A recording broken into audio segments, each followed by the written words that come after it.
ಇವತ್ತಂತೂ ನನಗೆ ಜೀವ ಬಾಯಿಗೆ ಬಂದೋದು. ಯಾಕಂತ ಅಂತೀರಾ? ನೋಡಿ.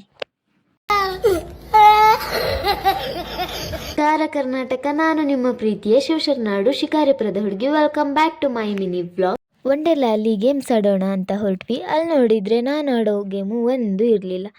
ಯಾಕೆ ಅಂದರೆ ನನಗೆ ಇಲ್ಲಿರೋ ಗೇಮ್ ಆಡೋಕ್ಕೆ ಸ್ವಲ್ಪ ಅಲ್ಲ, ಫುಲ್ ಭಯ. ಆದರೂ ಕಟ್ಟಿರೋ ಅಮೌಂಟ್ ವೇಸ್ಟ್ ಮಾಡಬಾರ್ದು ಅಂತ ಫಸ್ಟ್ ಹೋಗಿದ್ದೆ ಹರಕೆನ್ ಆಡೋಕ್ಕೆ. ಅಲ್ಲಿ ಗಿಲ್ಲಿ ಸಾಂಗ್ಸ್ ಹೇಳ್ತಾ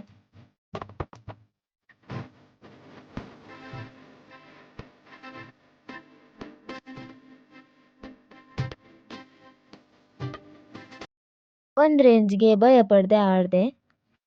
ಬಟ್ ನೆಕ್ಸ್ಟ್ ಹೋದ್ವಿ ನೋಡಿ ಟೆಕ್ನೋ ಜಂಪ್ಗೆ. ಅಲ್ಲಿ ಅಂತೂ ನನ್ನ ಜೀವ ಬಾಯಿಗೆ ಬಂದೋಯ್ತು.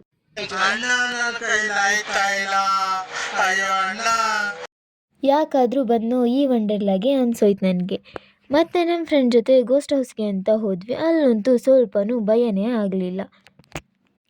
ಅಲ್ಲಿಗೆ ಈ ಡ್ರೈಮ್ ಗೇಮ್ಸ್ ಸಾಕು ಅಂತ ಸುಮ್ಮನೆ ಆದೆ. ಅಲ್ಲಿ ತುಂಬಾ ಗೇಮ್ಸ್ ಇದ್ವು. ಒನ್ ಡೇ ಅಲ್ಲಂತೂ ಕಂಪ್ಲೀಟ್ ಮಾಡೋಕ್ಕೆ ಆಗೋದೇ ಇಲ್ಲ. ಆ ಗೇಮ್ನ ನೋಡಿನೇ ಆ ಗೇಮ್ ಸಹವಾಸ ಬೇಡ ಅನಿಸ್ತಿತ್ತು ನನಗೆ.